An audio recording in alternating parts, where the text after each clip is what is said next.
C'est un beau projet. Hein. Alors, il faut le soutenir. Si j'arrive à mettre ce truc. Vous m'entendez ou pas? Toujours pas. Bon. 1, 2, 1, 2. Ça va aller, hein? Ah. Ok, donc un beau projet, ça se soutient. Sinon, ça reste un rêve. Voilà. Ah, vous savez, on est dans le thème disciples de Jésus, et vous allez voir que c'est la série lancée par Pasteur Miguel. Et vous allez voir que j'y pensais pas qu'il venait présenter l'école aujourd'hui ou le projet d'école, mais dans le sous-thème de disciples de Jésus, c'est semblable à un enfant. D'accord? C'est aujourd'hui. Vous allez voir qu'il y a beaucoup de choses qui vont être amusantes. Nous avons vu plein de choses ces dernières semaines. Pour ceux qui étaient là, je ne vais pas demander qui était là. Nous avons vu qu'il y avait le royaume de Dieu, le royaume des cieux et le royaume terrestre, qu'il y avait une mentalité à avoir, celle du royaume de Dieu, où il n'y a pas de manque, de peur du lendemain, où on sait à qui on appartient, d'où on vient et où on va. On n'est plus orphelin, on n'est pas chassé de notre maison, on n'a pas peur de manquer. Ça, c'est le royaume terrestre, résultat d'Éden, où on a été mis dehors. On a peur d'être nu, on a peur de ne pas avoir à manger, on a peur des dangers, on ne sait pas, on cherche un domicile, on veut absolument appartenir à un bout de terre. On a du mal d'être nomade sur la terre. Et puis nous avons vu, s'il y a ce royaume céleste, ce royaume divin, Jésus nous a parlé d'investir dans ce royaume, de mettre son trésor dans ce royaume, et on a vu un petit peu qu'est-ce que ça pouvait bien vouloir dire. Et alors que je demandais, qu'est-ce que je raconte aujourd'hui? C'est quoi que tu veux dire, Seigneur? Qu'est-ce que tu veux dire à l'Église? J'ai eu ce sujet-là. Il faut être semblable à un enfant. Être disciple de Jésus, c'est avoir le cœur de Jésus. Est-ce que Jésus avait l'air d'être un enfant? En tout cas, il a dit quelque chose. Et vous savez, les évangiles nous rapportent des choses importantes. Jean, Matthieu, et puis alors Marc et Luc, qui ne sont pas directement avec Jésus, eux, mais qui rapportent ce que les apôtres disaient, ils racontent certaines choses, pas tous la même chose, selon ce qui était sur le cœur de chacun, dit qui était important. Ce qui est intéressant, c'est qu'il y a une phrase ou un événement rapporté par presque tout le monde. Matthieu, Marc et Luc, en tout cas. Et on ne va pas les afficher parce qu'il y a 3 versets, mais c'est « Laissez donc venir ces petits-enfants ». Vous connaissez ? Ne les empêchez pas de venir à moi, car le royaume des cieux appartient à ceux qui leur ressemblent. Alors, c'est particulièrement important parce qu'on veut appartenir au royaume de Dieu, on veut hériter des promesses de Dieu, et Jésus a dit qu'il faut ressembler aux enfants. Le royaume des cieux appartient à ceux-là, pas aux autres. Ça va ? Les enfants, c'est un sujet important. Alors nous, on doit leur ressembler. Ce n'est pas eux qui doivent nous ressembler, apparemment. Pour pouvoir hériter du royaume, c'est nous qui devons ressembler aux enfants. Alors c'est quoi les caractéristiques? Alors, on va dire les qualités d'un enfant. Prenez juste 2 secondes pour m'en envoyer quelques-unes. J'ai rien compris, du coup. Ah oui. Spontané, j'aime bien ça. Honnête. Confiance en papa. Ok, allez, je vais en citer quelques-unes. Un enfant, un petit enfant. Premièrement, il est dépendant. Oui, il est tout petit, il est dépendant complètement. Avant d'être tout ce que vous avez dit, il dépend de ses parents. Et puis il y a spontané, authentique. Il croit facilement ce qu'on lui raconte. Il fait confiance aveuglément, surtout à papa et maman. C'est une confiance aveugle. Au moindre problème, qu'est-ce qu'il fait? Il court vers ses parents. Il saute dans leurs bras, il a peur, il a mal, il pleure, il y a quelque chose qui ne va pas. Il n'a pas beaucoup de conscience de soi, son image. Vous voyez ce que je veux dire? Il s'en fout d'avoir l'air bête ou d'avoir l'air ridicule. S'il a envie de faire un truc, il le fait. Si les autres rigolent, après il apprend, tiens, c'est bizarre cette réaction. J'aime pas toujours. Mais au début, il s'en moque complètement. Il est insouciant. Un enfant ne naît pas avec les soucis du lendemain ou d'aujourd'hui. Il a faim, il vient et j'ai faim. J'ai faim, donne-moi à boire. Ou bien je veux quelque chose. Il a toujours l'impression qu'il peut faire quelque chose pour aider. Qui c'est qui a déjà eu un papa bricoleur? Bon, c'est papa, laisse-moi faire, donne, je vais le faire aussi, donne, je vais le faire. Toujours, hein, les enfants font ça avec papa, avec maman, je peux faire avec toi. Non, tu peux pas. Alors nous, on est là comme ça, non, tu peux pas. Dieu, il dit, c'est tout ce que je veux. J'ai prévu plein de choses pour toi. Mais on a l'impression qu'on peut faire quelque chose en tant qu'enfant. Et on a peur de s'éloigner de papa et maman, de ne plus les voir, d'être loin. Surtout les tout petits, je parle. Hein. Si vous avez mis vos enfants à l'école en maternelle, vous savez de quoi je parle. Hein. C'est un drame. Ok, ça, il y en a plein d'autres, hein, des caractéristiques comme ça. Mais ça, ce sont des qualités, en fait, d'un enfant. Spontanéité, vérité, authenticité, pas peur, je cours vers papa, maman, je suis complètement dépendant d'eux, je crois tout ce qu'ils me disent, je leur fais confiance aveuglément. Le royaume des cieux est pour ceux qui ressemblent aux enfants. Est-ce que nous avons un autre exemple dans la Bible de quelqu'un qui se comporte un peu comme un enfant? On va prendre l'exemple de David. Je dis parce que c'est quand même le seul dont on dit c'est un homme selon le cœur de Dieu. C'est le seul homme qui, de par sa vie et de sa conduite, a eu comme cadeau que le Fils de Dieu est appelé fils de lui, quoi. Fils de David. C'est quand même, sur les milliards d'hommes qui ont vécu sur Terre, il n'y en a qu'un qui a eu ce privilège-là. Il était quand même spécial. Alors, David, à part le fait qu'il était un grand guerrier, il s'est comporté comme un enfant. La Bible nous dit de lui qu'il était chanteur, danseur, poète. Bon, ça c'est un peu puéril, hein. Vous n'êtes pas tous d'accord avec moi. Donc, je veux bien qu'il y ait des poètes adultes, très bien, mais le côté vouloir jouer avec les mots, rigoler, dire des choses, c'est quand même propre aux enfants. Et lui, il chante et il danse. Il parle à Dieu ouvertement de tout. On n'a pas beaucoup de gens comme ça, enfin, je ne sais pas vous, mais il parle à Dieu de ses sentiments, de ses colères, il pleure, il en a marre, il a peur, il est déprimé, il est content. Il parle à Dieu de tout, c'est pour ça qu'on a les psaumes. Et il le faisait en chantant. Alors quand il danse, c'est parfois complètement ridicule. Le roi danse, mais là vraiment. Et sa femme parfois n'était pas très fière. Il faisait des trucs un peu, David, quoi. C'est David. Et si on regarde ses relations avec Dieu, il avait peur de décevoir Dieu tout le temps. Il avait peur que Dieu se retire de lui, d'être éloigné de lui. Comportement d'enfant. Ne te retire pas de moi. Je veux toujours avoir accès à ta présence. Alors il pleure, il fait tout ce qu'il faut. Alors, une autre caractéristique des enfants, moi je ne sais pas quand vous étiez petit, mais il y avait un truc qu'il fallait surtout jamais faire. Moi quand j'étais petit. Ça c'était la goutte. Insulter papa, maman. Dire du mal d'eux. Non? Si vous n'avez pas fait ça, vous n'êtes pas comme moi, mais bon. Donc ça c'était, qu'est-ce que tu as dit de maman? C'était tout de suite, on arrête de rigoler. On peut blaguer, mais là, stop. David c'est un peu comme ça. Qu'est-ce que tu as dit sur mon Dieu? Je vais couper ta tête, je vais la donner à manger au chien, et puis tu vas voir. Hein. Bon, c'était très violent. Mais vous voyez sa réaction.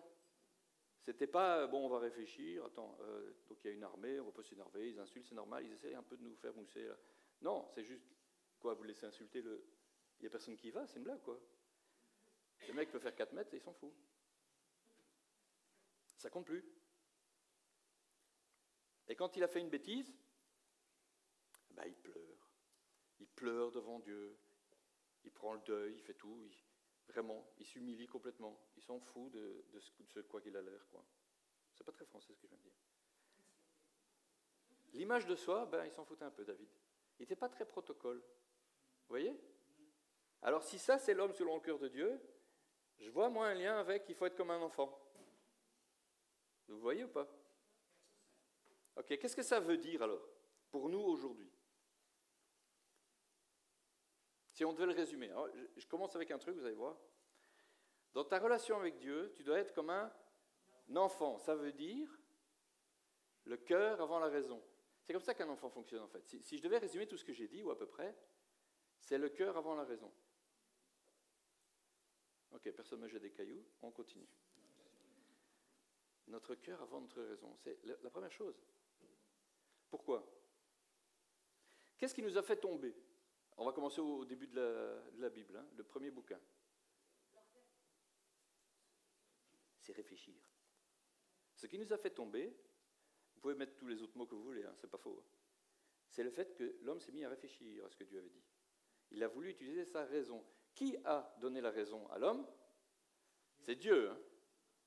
Ok?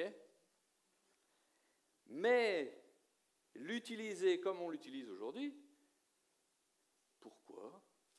Et pourquoi faire? Ça, c'est le diable qui l'a mis en nous. Est-ce que Dieu t'a dit ça? Oui, a priori, c'est ce qu'il m'a dit. Pourquoi? Ah, c'est une bonne question.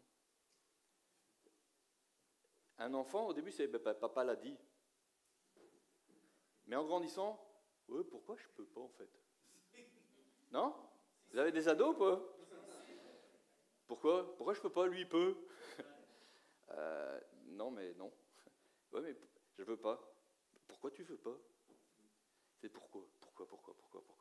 Ça, c'est pas tellement l'enfant. Ça, c'est l'enfant qui commence à rentrer dans son schéma de je vais devenir adulte. Et ça lui vient de creuse un peu les plans de Dieu. Ils sont peut-être pas si bons que ça. Ça vient du jardin. Quand tu commences à réfléchir, à questionner, à vouloir comprendre et savoir pourquoi, tu n'agis plus comme un enfant. Plus tout à fait. L'arbre de la connaissance du bien et du mal, ou l'arbre de la détermination du bien et du mal, selon les traductions, c'est vraiment ça. C'est dire, ok, mais peut-être que moi je suis capable de décider. Peut-être que moi je sais ce qui est bien ou mal. En fait, explique-moi et je jugerai. Vous voyez? C'est la tête. Ce qui a fait tomber l'homme, c'est la tête. C'est commencer à utiliser sa tête pour ce qu'il ne faut pas. La Bible nous dit ceci, au Proverbe, chapitre 3, verset 5. Mets ta confiance en l'Éternel de tout ton cœur et ne te repose pas sur ta propre intelligence. Alors, on peut chipoter sur les traductions, parce que parfois second, il n'est pas... c'est pas le meilleur. Mais là, c'est ce que ça veut dire, d'accord? Mets ta confiance en l'Éternel de tout ton cœur. Le mot cœur, c'est pour l'être intérieur, l'âme. D'accord? C'est avec tout ce qui est en toi, tu lui fais confiance. Et ne te repose pas sur ta propre intelligence, c'est le mot qui veut dire compréhension, discernement. Tu penses que tu peux discerner, tu penses que tu peux comprendre, c'est pas là-dessus que tu dois te baser. Ouais, bon d'accord. Ouais, ça c'est déjà dans un proverbe, hein, c'est déjà dans un vieux bouquin. Paul dit ceci aux Corinthiens. Ce qui passe pour sagesse, 1 Corinthiens 3,19, si on veut l'afficher. Ah, ils sont super rapides alors. 3,19. Voilà. Car ce qui passe pour sagesse dans ce monde est folie aux yeux de Dieu. Il est écrit en effet, il prend les sages à leur propre piège. Les mots sont bien traduits. D'accord? Ce qui passe pour sage, c'est la sagesse humaine. Sophia, c'est le mot, c'est pas Sophia. La sagesse humaine, le raisonnement. Et j'échafaude ma compréhension. Ce qui passe pour sage là, c'est une folie aux yeux de Dieu. Alors je vais te le dire autrement. Est-ce que ce que Dieu dit passe pour sage? Rarement. Je ne vais pas dire jamais, on ne sait jamais. Mais si ce qui se passe dans ta tête, c'est de la folie pour Dieu, ça veut dire que l'inverse est vrai aussi. Hein. C'est-à-dire que quand il te dit quelque chose, ça ne va certainement pas coller avec ta tête.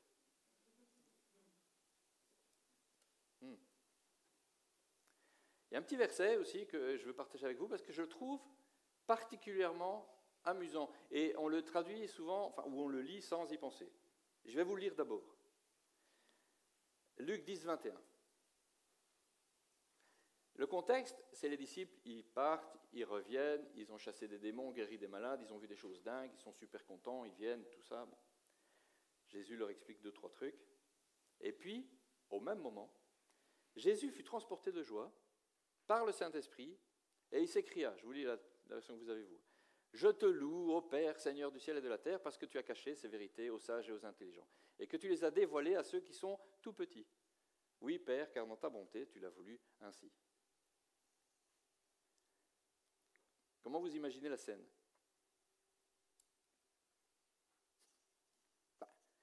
Alors, Jésus fut transporté, c'est bien. Ça, c'est déjà la Bible du Sommeur. Second, c'était « il tressaillit de joie ». Dit-il.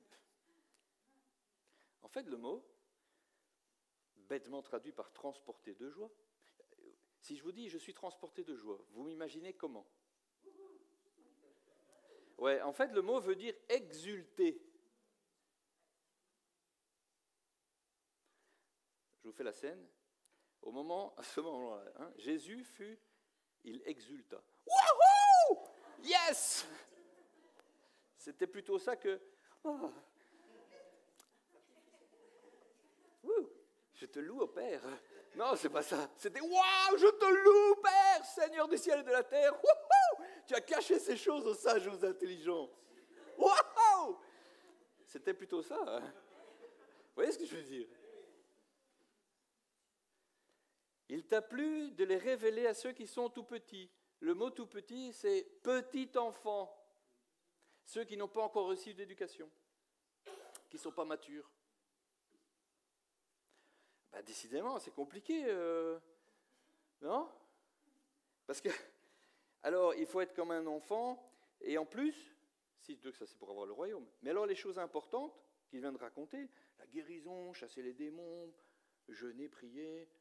Alors ça, il faut le comprendre comme un tout petit enfant, parce que si je crois que c'est avec ma sagesse que je vais comprendre ces trucs-là, raté.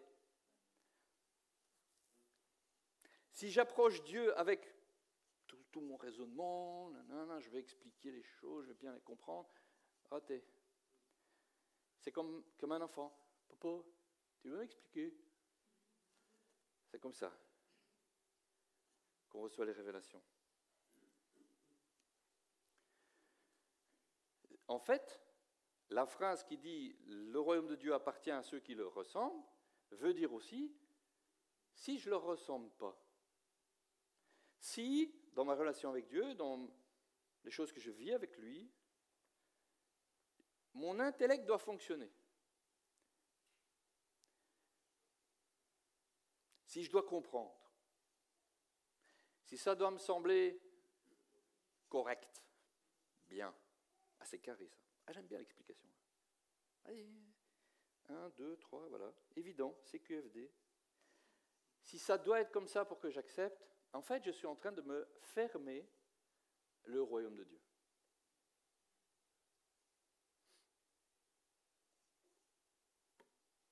D'accord?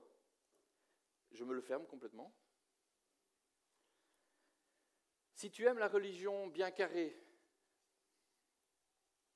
alors, c'est comme ça que ça se passe.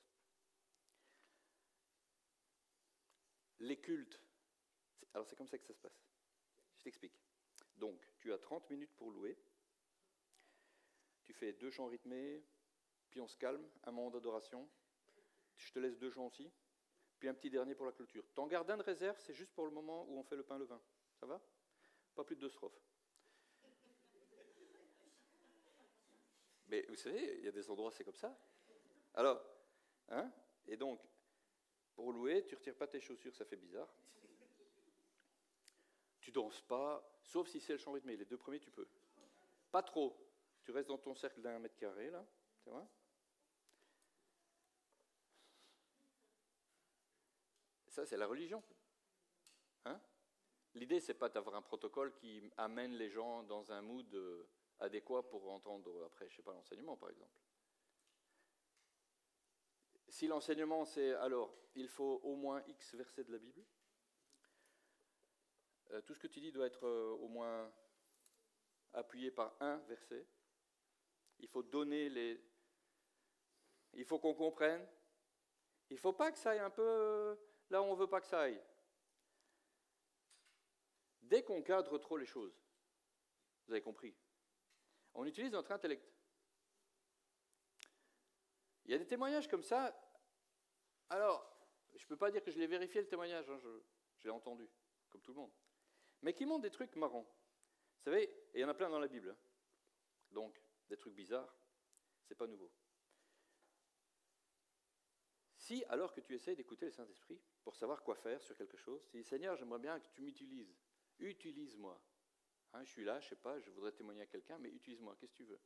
Si vous entendez, dans votre tête, rentre là, devant le comptoir et fais le trépied. Qu'est-ce que vous dites? La plupart du temps, arrière de moi Satan. Pourquoi c'est débile ce que tu racontes là? Hein? C'est vrai, non? Témoignage lu et entendu. Il y a quelqu'un à qui c'est arrivé. Il dit, mais ça c'est bizarre. Rentrer là et faire le trépied devant le comptoir. Et je vais vraiment passer pour une folle. C'était une femme. Mais elle le fait. Elle se dit, ok Seigneur. Alors, il paraît que tu dis des trucs et que quand tu le dis, il faut les faire. Parce que, bon, hein.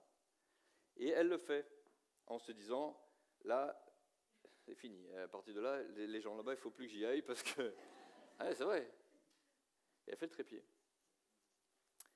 Ce qui se passe, c'est que le type derrière le comptoir, il vient tout de suite et dit, qu'est-ce que vous faites? Pourquoi vous faites le trépied? Et elle lui dit, il faut être comme un enfant. Elle dit, en fait, j'essaie d'entendre Dieu. Elle l'ajoute. Et il m'a dit de faire le trépied devant le comptoir. Donc, je crois qu'il m'a dit ça, donc j'obéis. Vous savez ce qu'il dit, le type? Il dit, moi, j'étais athée là, jusque-là. Et j'avais dit un jour en levant le... Si tu veux que je croie en toi, il faut qu'un jour, quelqu'un vienne là, faire le trépied devant mon comptoir. Et alors, je croirais que tu existes. Mais je ne sais pas à combien de personnes Dieu a demandé avant, qui se sont dit, non, ça c'est ridicule, ça. Là, c'est pas Dieu, là. Ouh là là, comment reconnaître la voix de Dieu? Dès que je lui demande un truc, je ne sais pas, c'est n'importe quoi. Moi, je ne sais pas, les prophètes, hein. Vous avez entendu celui qui a dû se coucher pendant X jours d'un côté, manger des trucs louches, puis autant de... Franchement, quand il a entendu Dieu lui dire ça, il s'est dit quoi, lui? Il y en a plein comme ça. Dieu te dit de faire un truc. En fait, vous savez, le problème, c'est ça, c'est que le christianisme, nous, 21e siècle, on est allé dans l'espace, on maîtrise tout. On lit ces trucs-là, et on peut dire, waouh, pas mal, hein, Dieu fait des trucs dingues quand même. Hein. Mais plus maintenant. Mais c'est ça qu'on se dit la plupart du temps. On ne dit plus maintenant. Attends, les trucs un peu débiles, là. Alors, faire le tour d'une ville cette fois, les murs, c'est trop. On le lit, on dit, ouais, Jéricho, c'est pas mal. Mais s'il y en avait un aujourd'hui qui entendait ça, je sais pas moi, en Iran ou quoi, quand on a été faire la guerre, en Irak, s'il y avait un général qui prie, puis qui lui dit, écoute, pas de canon aujourd'hui, pas de char, pas d'F-16, faites le tour de la ville. Ouais, je crois que ça ferait ça. Hein, au QG. Alors, j'ai un nouveau plan. On va faire le tour de la ville. En silence. 7 fois. En fait, sans un cœur d'enfant, c'est pas possible. Vous voyez? En fait, à peu près tout ce qu'on lit dans la Bible d'un peu dingo, si tu ne prends pas comme un enfant, tu ne le fais pas. C'est chouette de lire que les autres l'ont fait. Et on dit, waouh, les prophètes quand même. Balèze, hein? Non, mais ils ont fait des trucs dingues. Et ils ont entendu un truc dingue et puis ils se sont dit, il faut le faire. Dieu m'a dit.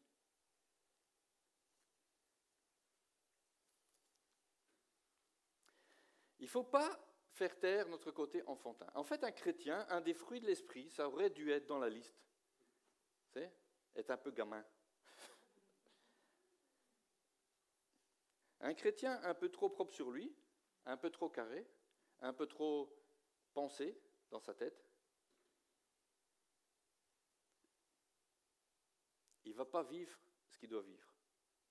Je vais le dire comme ça, c'est une belle phrase. Vous voyez ce que je veux dire? Ce n'est pas une question de il n'est pas vrai chrétien, il n'est pas. C'est pas ça que je parle. Tu veux vivre les trucs du royaume, c'est-à-dire les trucs vraiment que Dieu a prévus pour nous. Le vrai héritage, ce que Jésus a payé pour nous tous. Les trucs du royaume, quoi.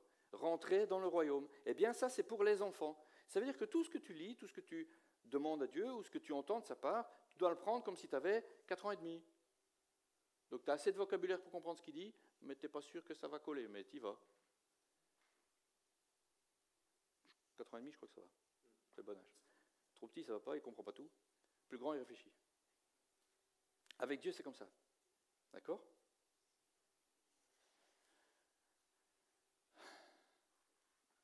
Bon, alors personne ne m'a dit, frère, t'exagères quand même. Écoutez ton cœur. C'est pas un peu la pensée du monde, ça ? Tu l'as pensé, tu l'as pas dit ? Tu vois ? Ouais, il faut écouter ton cœur. Vas-y, suis ton cœur. Il y a plein de films là-dessus. Il faut suivre son cœur. Tu veux vivre des belles choses, suis ton cœur. Ouais, mais attends. C'est ton cœur renouvelé que tu dois suivre. Ah ouais. Il faut avoir une approche holistique. C'est pas juste le cœur tout seul. Parce que la Bible te dit aussi que ton cœur te trompe. Tu ne peux pas suivre juste ton cœur. Dans notre relation avec Dieu, comme un enfant, on met notre cœur avant notre raison. Moi, j'ai parlé de la raison, d'accord ? Et le cœur, c'est là où siège ton âme, d'accord ? C'est ton âme, en fait, ton cœur, dans ces expressions-là. Les émotions, ce que tu vis à l'intérieur de toi, ton cœur, c'est ton âme. Mais ton cœur et ton âme, ils doivent être soumis à ton esprit. Oui, je n'ai pas fait un lapsus. Ton esprit, qui lui est uni à l'esprit de Dieu. Sinon, c'est n'importe quoi. Sinon, la Bible te le dit. Jérémie, qu'est-ce qu'il dit Jérémie sur ton cœur ? Ou le cœur de l'homme. Il dit, il est tortueux plus que toute autre chose, et en plus, il est incurable. Alors, si tu suis juste ton cœur, t'es foutu. Donc, si tu suis ton cœur, et que ton cœur te dit que tu es une table, bon, je prends l'exemple le plus débile, mais ça arrive, d'accord ? Aujourd'hui, on veut absolument, approuver tout. Tout ce que les gens disent, oui, mais c'est comme ça que je le sens. Ok, on doit t'affirmer, alors. Yes. T'as raison. Je suis un arbre. Yes. Tu veux que je te mette un peu d'eau ? Non, mais si c'était pas triste, ce serait drôle. Parce qu'il y a des gens comme ça, où je suis un animal de compagnie, où je suis n'importe quoi. Ça, c'est leur cœur qui dit ça. Vous voyez ? Donc ton cœur, il faut être sûr qu'il dit des bonnes choses. La Bible nous dit que Dieu change notre cœur. Et c'est à partir de là que tu peux écouter ton cœur. Et tout ce que ton cœur te dit, tu le soumets à l'Esprit de Dieu. Ah oui. Dieu nous a donné un cœur nouveau, un cœur de chair au lieu d'un cœur de pierre. Donc ça veut dire que tant que ce n'est pas fait, tu n'as pas un bon cœur, l'écoute pas. Surtout, l'écoute pas. C'est parfois pas facile de faire la différence entre les 3 choses qui nous constituent. J'ai bien aimé les explications tout à l'heure, parce que je me suis dit, c'est incroyable quand même. Pourquoi je parle de ça aujourd'hui ? Parce que l'esprit, l'âme et le corps. Et notre problème, il est là. Comment faire la différence entre tout ça ? Il y a des gens qui confondent, par exemple. L'esprit et l'âme, c'est la même chose. C'est un terme un peu interchangeable, tu vois. Tu as perdu l'esprit, tu as perdu la raison c'est dans la tête c'est l'âme, donc, je sais pas, l'esprit, l'âme, un peu pareil, quoi. Non, parce que Dieu a soufflé en nous un esprit qui a rendu notre âme vivante. Donc, c'était des choses séparées. Et l'âme, elle était dans le corps.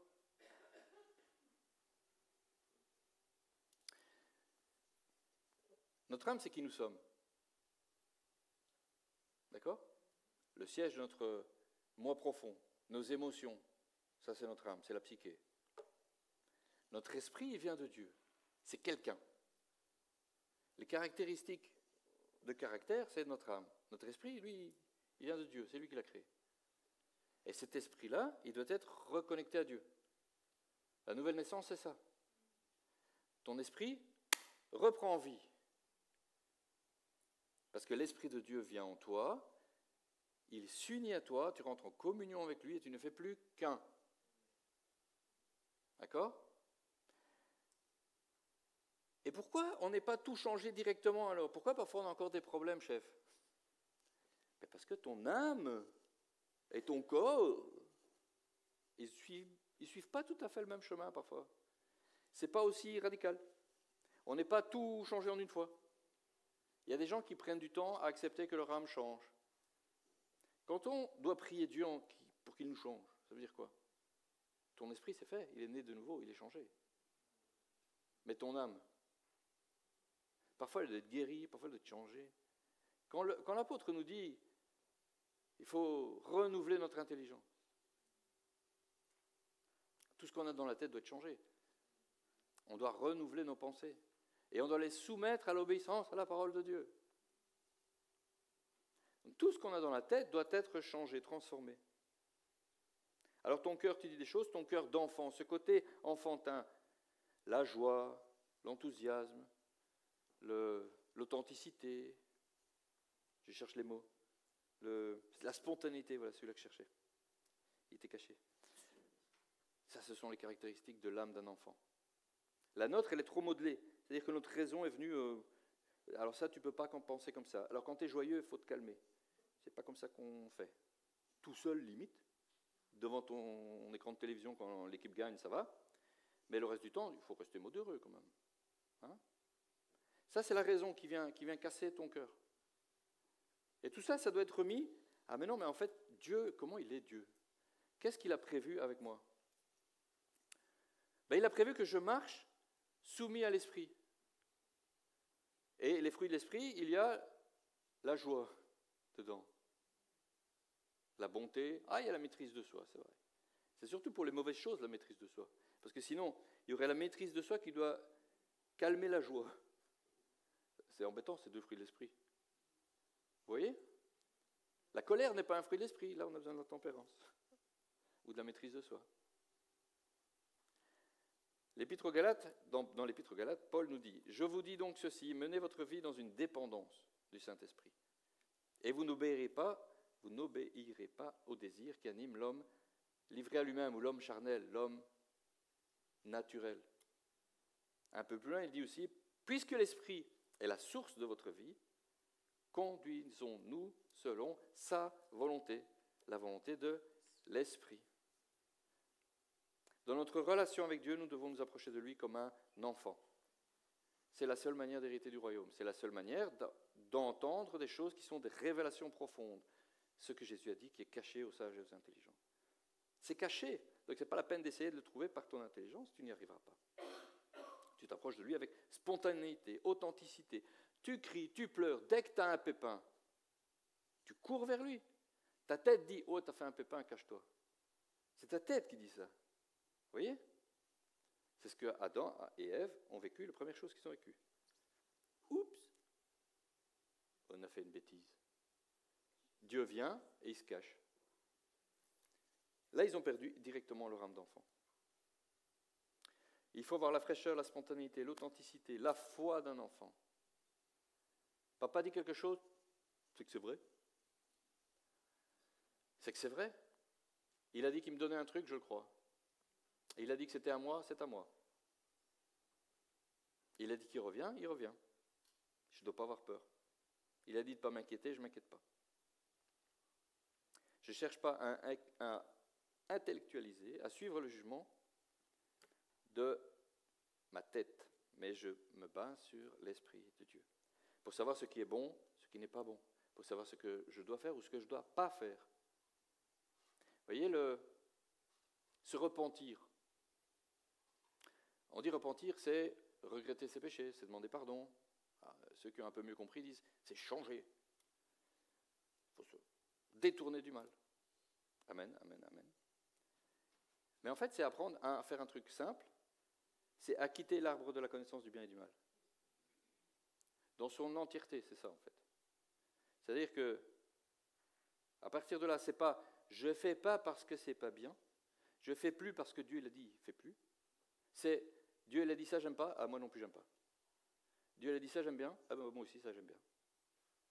Ça c'est le résultat final. La repentance totale, c'est ça. C'est pas, j'aimerais bien mais je peux pas. C'est non, je t'aime pas, j'aime pas. T'en veux pas, j'en veux pas non plus. C'est tout. Vous voyez? Suivre la voie de l'esprit, sans se soucier, sans faire attention à ce qu'on va dire,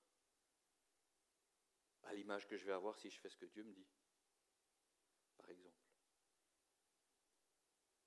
Sans me demander si j'ai compris pourquoi. Si je comprends pourquoi Dieu me demande quelque chose. Si je sais où je vais quand je le suis. Rappelez-vous Abraham. Hein? Vas-y, va dans le pays que je te donnerai. On va où? Je sais pas. On y va. Marcher sans crainte du lendemain en mettant les affaires du Père en premier. Vous savez, Jésus, enfant, il a déjà montré l'exemple. Quand ils sont allés à Jérusalem, ils l'ont perdu, ils sont partis. Ils se sont dit, tiens, il est où Jésus? Tu l'as vu toi? On l'a perdu? On retourne en ville. Et lui, il était là, il enseignait dans le temple. Est-ce qu'il ne faut pas que je m'occupe des affaires de mon père? Où est le problème? Vous avez peur de quoi? Je n'ai pas compris. Passer du temps avec lui. Un enfant veut passer du temps avec son papa, nous devons passer du temps avec Dieu. Comment? En esprit. On lui parle et puis on l'écoute. Et vous savez, l'authenticité, ça passe par je dis tout. Si je ne suis pas content, je dis Seigneur, je ne suis pas content. En fait, je n'arrive pas à être content là. Là, j'avais demandé un truc, je ne l'ai pas eu. Je ne comprends pas. En fait, là, je suis vénère. En fait, je n'ai même pas envie de te parler, je fais un effort. Là. Vous croyez qu'il y a quelque chose que vous pouvez dire à Dieu qui va le choquer? Pour être choqué, il faudrait qu'il soit surpris. Donc, il n'est pas surpris. Il sait bien que tu es énervé. Il sait bien que tu lui en veux. Tu ne devrais pas, mais tu lui en veux, en fait. Et parce que tu lui en veux, toi-même, tu te punis. C'est-à-dire, tu ne vas pas le voir. Et la bénédiction est en lui. Alors il dit, bon, c'est quand tu veux. Moi, je suis toujours là, de toute façon. Il nous connaît parfaitement. Il sait déjà tout. Et en fait, Dieu est un Dieu qui aime le contact. Il aime la relation intime. En fait, remarquez ceci. Toute la Bible nous parle d'un Dieu qui veut avec nous faire la fête. Ben non, vous avez l'air étonné. C'est pour ça que je fais cette tête-là. Vous n'êtes quand même pas étonné. Vous avez lu la Bible ou pas? Bon, s'il y a des nouveaux, je comprends, mais... C'est quoi qu'on va faire après? La fête. C'est quoi qui nous attend? Les noces. Alors, si les noces, ce n'est pas une fête, je ne sais pas ce que c'est. Il n'y a pas longtemps, on était à un mariage, c'était une fête. On s'amuse, on rit, on danse, on mange, on boit, c'est sympa. Tout le monde est de bonne humeur, tout le monde est content, et tout le monde rigole, et on se fait des blagues, et tout ça.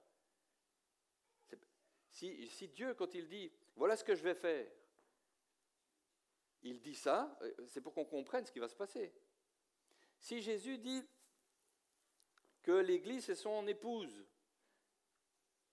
et qu'il va venir la chercher, qu'est-ce que tu veux comme relation avec ton époux ou ton épouse? Bon, je comprends que parfois on ne dit pas ce qu'on dit, on pense tout haut. Tu veux une relation proche, intime, du contact. Tu veux pas du papier glacé. Tu veux pas du... Hein? Pourquoi Jésus dit que c'est ça qu'il veut avec nous? Parce que c'est ça qu'il veut. C'est pour qu'on comprenne le type de relation que Jésus, Dieu, le Père, veut avec nous, le Saint-Esprit.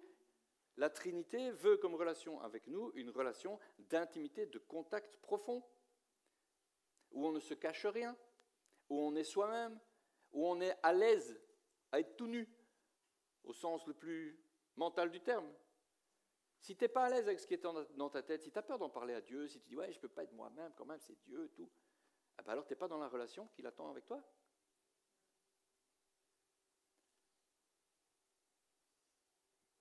Un enfant, c'est ça, la relation qu'il a avec ses parents. Il n'y a pas de barrière. Il n'est pas gêné de quelque chose, un petit enfant. Avant qu'il comprenne qu'il est tout nu, par exemple, quand on lui prend son bain, ou même tout nu tout court. Hein. Un enfant, il n'y a pas de problème à courir tout nu dans la rue. Et reviens, il faut que tu mettes ton caleçon. Vous avez tous eu des petits-enfants. C'est pas comme ça que tu dois te balader. Mais l'image de soi, ce qu'Adam a reçu après avoir mangé. Ah, on est tout nu. Jusque-là, ils n'en avaient pas conscience. Avec Dieu, Il te voit tel que tu es, tout ce qui est à l'intérieur de toi, tes pensées, tes problèmes. Je suis pas content, je suis content, je suis triste, j'en veux pas. Je comprends rien, ça m'énerve. Il sait tout. Et quand il veut une relation avec toi, c'est pas avec un protocole, c'est un mariage.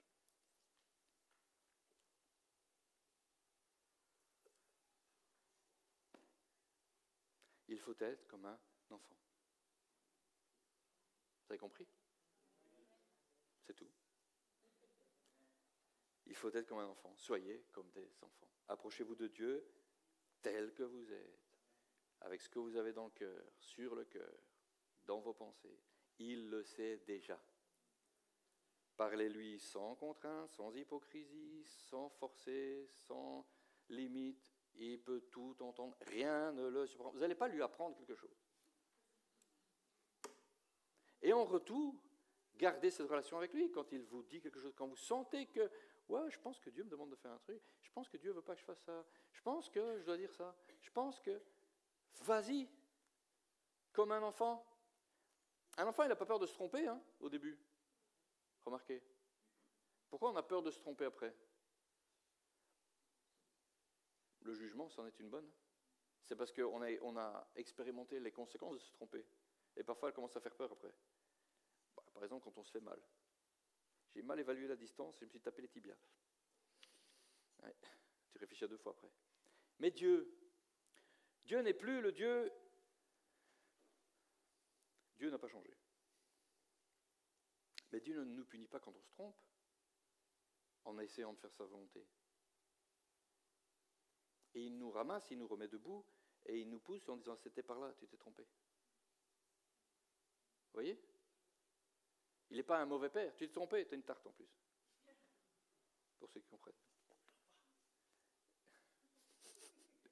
Et pleure pas en plus. Ouais. Non, c'est pas ça. Dieu, il nous console. Il nous prend, il nous cajole. On a chanté des trucs super, quoi. J'ai trouvé la liste de chants géniale. Et puis les explications pour l'école, c'était génial. J'ai dit, Seigneur, tu veux vraiment qu'on soit des enfants? Il faut qu'on soit dans tes bras, il faut qu'on t'aime, tu nous aimes, il faut qu'on se blottisse en toi, il faut cette relation, il faut ta présence. C'est extraordinaire. Voilà. Que Dieu nous aide à redevenir, si nous ne le sommes plus, des enfants avec lui. Amen. Merci Saint-Esprit. Tu veux toucher les cœurs de chacun, Seigneur, tu veux nous inspirer chaque moment de notre journée à être des enfants pour toi. Nous sommes tes enfants, tu nous as adoptés, nous faisons partie de ta famille. Et comme des enfants, Seigneur, nous sommes intègrement, complet, entièrement à toi. Rien de nous ne t'échappe, rien de nous ne t'appartient pas, rien de nous n'a besoin d'explication ou de contrôle de notre part. Seigneur, quand nous disons nous te donnons notre vie, nous te la donnons, elle ne nous appartient plus. Tu nous as achetés, donc nous ne sommes plus à nous. Merci Père d'ancrer ces vérités en nous, merci de changer nos cœurs pour que nous te ressemblions, que nous soyons selon ton cœur. Je bénis chacun des familles représentées ici au nom de Jésus. Amen.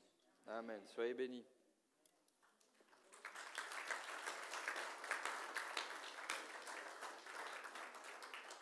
Passez un bon dimanche après-midi.